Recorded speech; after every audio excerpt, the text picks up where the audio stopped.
Okay, hello ladies and gentlemen. Happy first month of the second half of the year, which I actually don't understand how that's possible. It's actually really gonna freak me out if I start thinking about it for more than 2 seconds. So we're gonna go ahead and move on, but happy July. I do have a summer TBR that I just posted about, actually like literally last week. I do have a summer reading list already laid out that I am gonna be tackling over the next 3 months. However, I'm also gonna set mini TBRs for me each month. Just for fun. Just for fun. I am gonna continue using the TBR jar to tackle my physical TBR because it's fun. That's literally the only reason. Like, if nothing else, these videos every month remind me about the books that I own. So, welcome to the July edition of TBR Jar Picks My Reads. Let's get started. I'm picking 6 prompts once again, and I'm not gonna do anything crazy this month like last month where I also transferred over to from May that I didn't finish. I don't know why I did that to myself. So we're gonna just do 6. Okay, prompt number 1, part of a duology. Okay, I don't actually know if I have any books that I own physically that are part of a duology. Yes, I do. Quite frankly, hey, yes I do. Dance of Thieves by Mary E. Pearson, which is part of the Dance of Thieves duology. I've had this for quite some time now. So I do have this, and honestly, that might be the only one. I'm looking around and I really think that might be the only one. Okay. Well, so here's the thing. I could do this. Everyone's rolling their eyes right now because here's the thing. I could do this, which I should, because like I said, the whole point of the TBR jar is to be reading things from my physical TBR.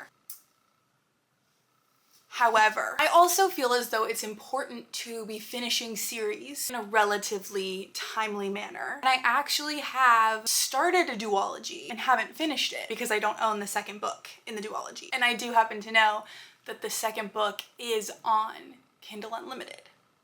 So that would actually be Two Twisted Crowns by Rachel Gillig, which is the second book in the Shepherd King duology. The first book is One Dark Window. I read One Dark Window sometime towards the end of 2024, and I haven't finished the duology. I fear perhaps it would make more sense to finish a series rather than start a new one, even though this would be getting something off of my physical TBR, which is equally as important, some might argue. Can you tell I've already made up my mind?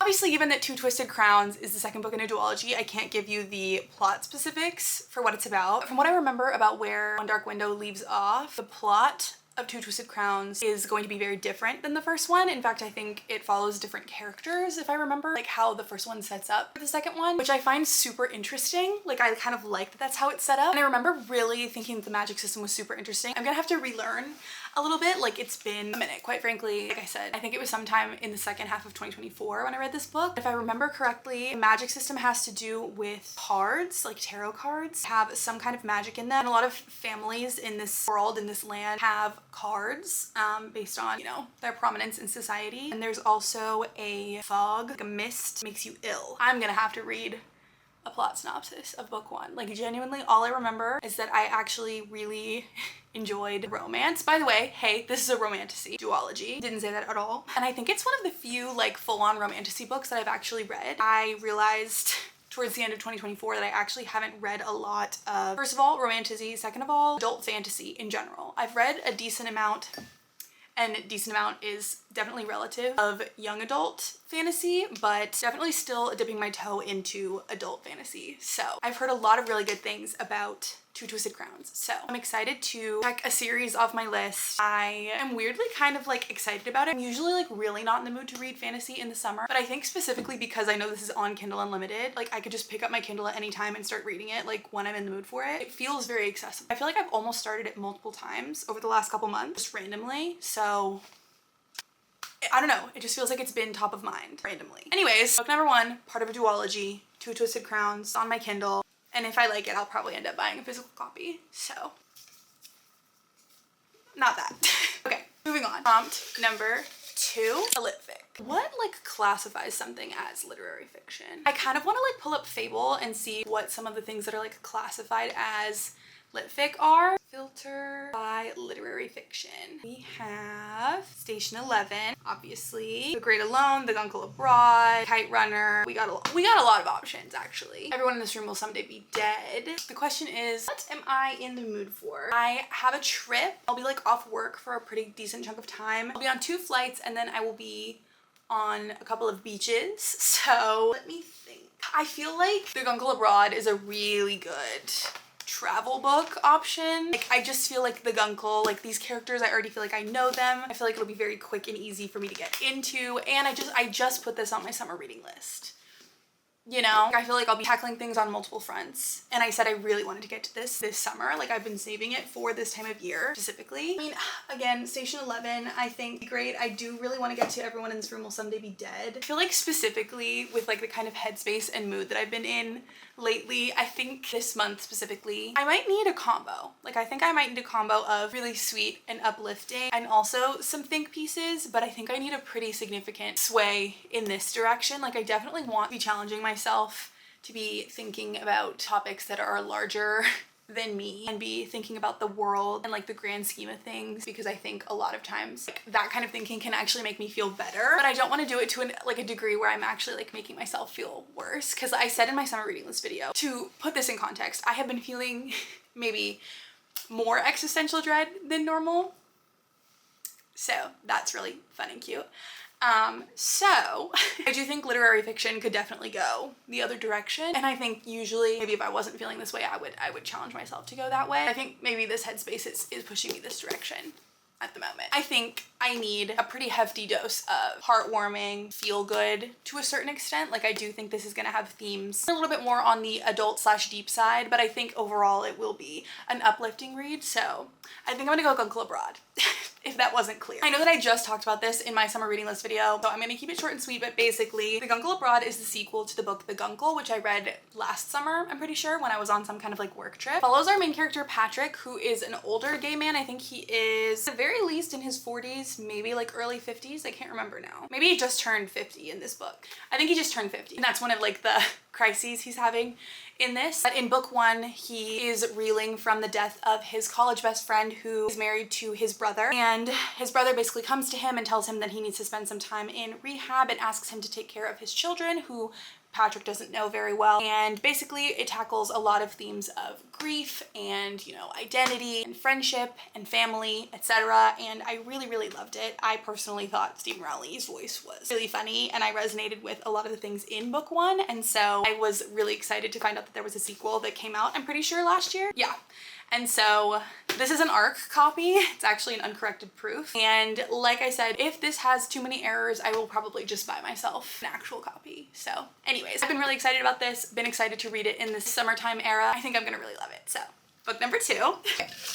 Prompt number 3, a book published the year you were born. Okay, well, I know one book that I own that was published in 1999 because I watched Tia's reading vlog in which she was looking for a book specifically published in 1999 that she wanted to read. So she did read this book and really, really enjoy it, and then highly recommend it. And thus, when I stumbled across it, I went ahead and bought it when I found it. And I'm gonna be honest, now I don't even remember what it's about. That's gonna go ahead and be White Oleander by Janet Fitch.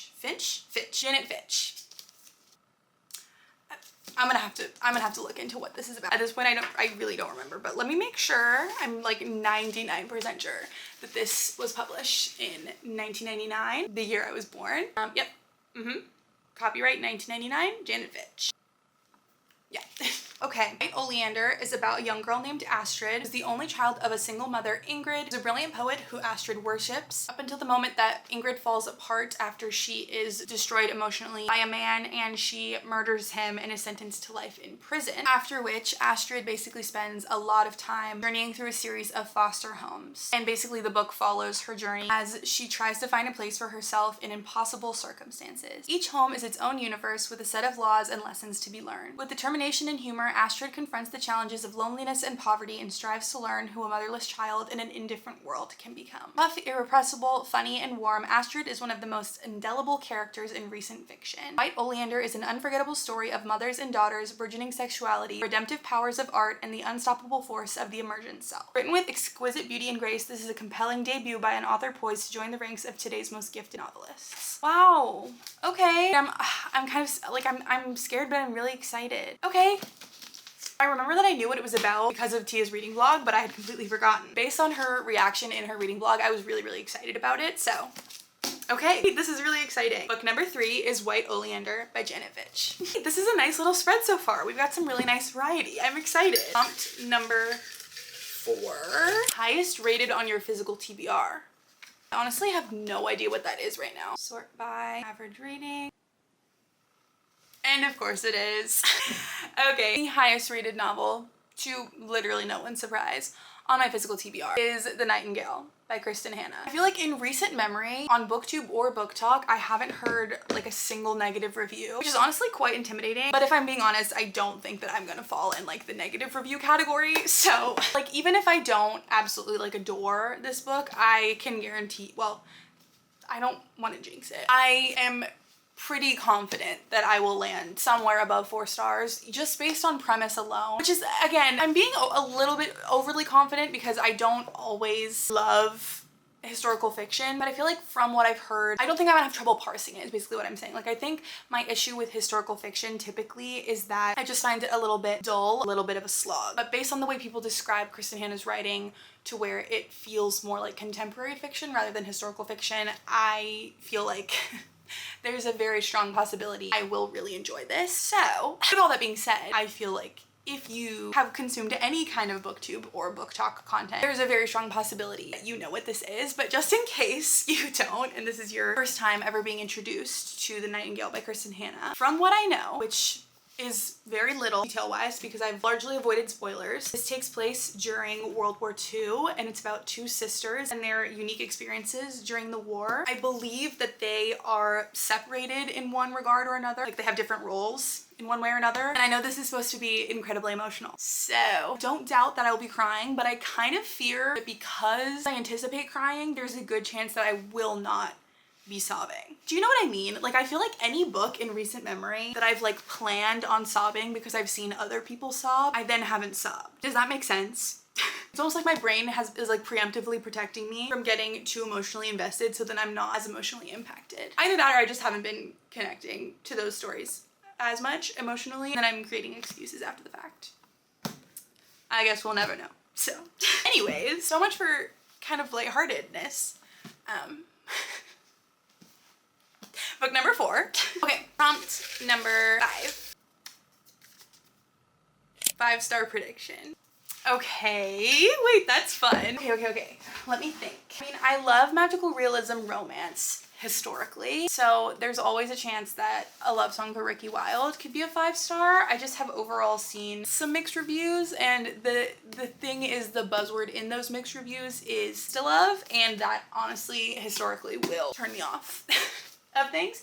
So that is questionable. Ninth House was really close to being 5 stars for me. It's just kind of hard, I feel like, for the first book in like a fantasy series to be 5 stars. I think I ended up giving it 4.5. Hellbent is the sequel to that. Strong possibility that this could be 5 stars, but I'm like, is this really, this is like a dark academia fantasy situation, so I'm like, is this really the time to be doing that? I don't know. Crying in H Mart and in the Dream House. Station 11.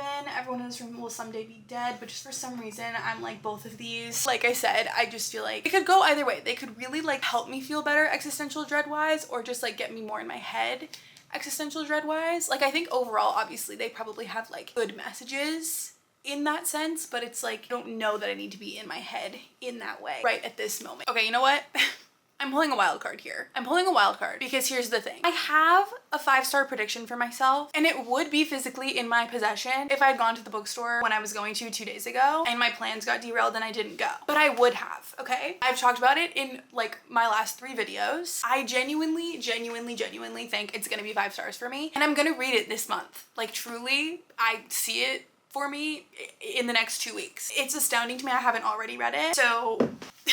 So I'm throwing the second book of this month that it's not already on my physical TBR on the monthly TBR. But you know what? That's okay, because it is on my summer reading list. So I was gonna buy it for myself eventually anyways. If you haven't already figured out what that is, it's One Golden Summer by Carly Fortune. Listen, I loved This Summer Will Be Different, right? This Summer Will Be Different.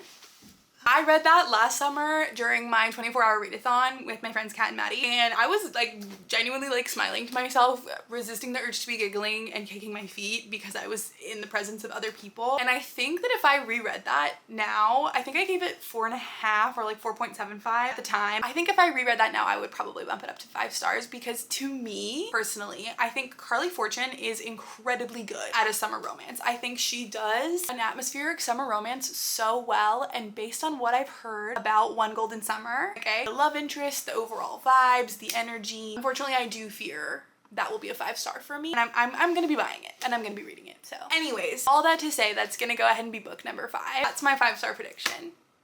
And if it only ends up being 4.5, that's fine too. But if you hear a 5-star review from me about that book in the next week or so, don't be shocked.